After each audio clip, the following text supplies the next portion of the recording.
lamentation over the fate of the mass of humanity. I answered and said, This is my first and last word. It would have been better if the earth had not produced Adam, or else when it had produced him, had restrained him from sinning. For what good is it to all that they that live in sorrow now and expect punishment after death? O Adam, what have you done? For though it was you who sinned, the fall was not yours alone, but ours also who are your descendants. For what good is it to us if an eternal age has been promised to us, but we have done deeds that bring death? And what good is it that an everlasting hope has been promised us, but we have miserably failed?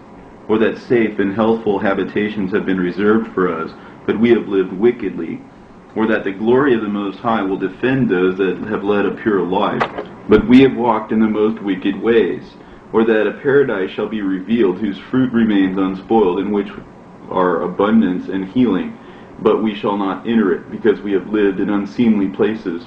Or that the faces of those who practice self-control shall shine more than the stars, but our faces shall be blacker than darkness? For while we lived and committed iniquity, we did not consider what we should suffer after death. He answered and said, This is the meaning of the contest which every man who is born on earth shall wage, that if he is defeated he shall suffer what you have said, but if he is victorious he shall receive what I have said. For this is the way of which Moses, while he was alive, spoke to the people, saying, Choose for yourself life, that you may live. But they did not believe him, or the prophets after him, or even myself, who have spoken to them. Therefore there shall not be grief at their damnation, so much as joy over those to whom salvation is assured. Enumeration of 7 divine attributes, an implicit appeal to God's mercy. I answered and said, I know, my Lord, that the Most High is now called merciful, because he has had mercy on those who have not yet come into the world, and gracious, because he is gracious to those who turn in repentance to his law, and patient, because he shows patience towards those who have sinned, since they are his own works, and bountiful, because he would rather give than take away, and abundance in compassion, because he makes his compassions abound more and more to those now living and to those who are gone and those yet to come. For if he did not make them abound, the world with those who inhabit in it would not have life. And he is called giver, because if he did not give out of his goodness, so that those who have committed iniquities might be relieved of them, not 1/10,000th of mankind could have had life and judge, because he did not pardon those who were created by his word and blot out the multitude of their sins. There would probably be left only a very few of the innumerable multitude. He answered me and said, The Most High has made this world for the sake of many, but the world to come for the sake of the few. But I will tell you a parable, Ezra, just as when you ask the earth, it will tell you that it provides very much clay from which earthenware is made, but only a little dust from which gold comes. So is the course of the present world. Many have been created, but few will be saved. Ezra implores God to show mercy on his creation. I answered and said, Then drink your fill of understanding, O my soul, and drink wisdom, O my heart.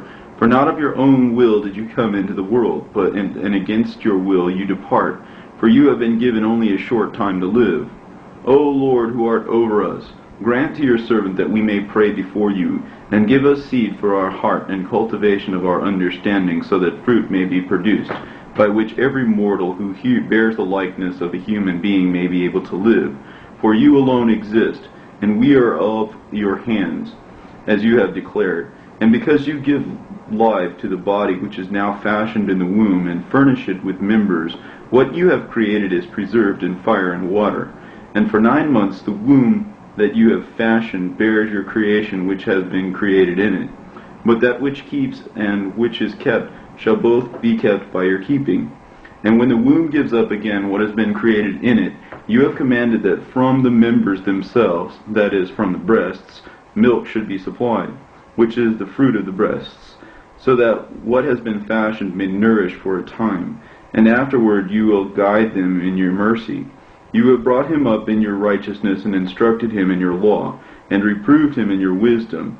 You will take away his life, for he is your creation, and you will make him live, for he is your work. If then you suddenly and quickly destroy him who was with so great labor fashioned by your command, to what purpose was he made? And now I will speak out. About mankind you know best, but I will speak about your people for whom I am grieved, and about your inheritance for whom I lament, and about Israel for which I am sad, and about the seed of Jacob for which I am troubled. Therefore I will pray before you for myself and for them, for I see the failings of us who dwell in the land, and I have heard of the swiftness of the judgment that is to come. Therefore hear my voice and understand my words, and I will speak before you. The beginning of the work of Ezra's prayer, before he was taken up, he said, O Lord, who inhabits eternity, whose eyes are exalted, and whose upper chambers are in the air, whose throne is beyond measure, and whose glory is beyond comprehension, before whom the hosts of angels stand trembling, and at whose command they are changed to wind and fire, whose word is sure, and whose utterances are certain, whose ordinance is strong, and whose command is terrible, whose look dries up the depths, and whose indignation makes the mountains melt away, and whose truth is established forever. Hear, O Lord, the prayer of your servant, and give ear to the petition of your creature. Attend to my words, for as long as I live I will speak, and as long as I have understanding I will answer. O look not upon the sins of your people, but at those who have served you in truth. Regard not the endeavors of those who act wickedly, but the endeavors of those who have kept your covenants and amid afflictions. Think not on those who have lived wickedly in your sight, but remember those who have willingly acknowledged that you are to be feared. Let it not be your will to destroy those who have had the ways of a cattle, but regard those who have gloriously taught your law. Be not angry with those who are deemed worse than beasts, but love those who have always put their trust in your glory. For we and our fathers have passed our lives in ways that bring death. But you, because of us sinners, are called merciful. For if you have desired to have pity on us, who have no works of righteousness, then you shall be called merciful. For the righteous, who have had many works laid up with you, shall receive their reward in consequence of their own deeds. But what is man that you are angry with him? Or what is a mortal race that you are so bitter against it? For in truth there is no one among those who have been born who has not acted wickedly, and among those who have existed there is no one who has not transgressed. For in this, O Lord, your righteousness and goodness will be declared, when you are merciful to those who have had no store of good works. Response to Ezra's prayer. He answered me and said, Some things you have spoken rightly, and it will come to pass according to your words.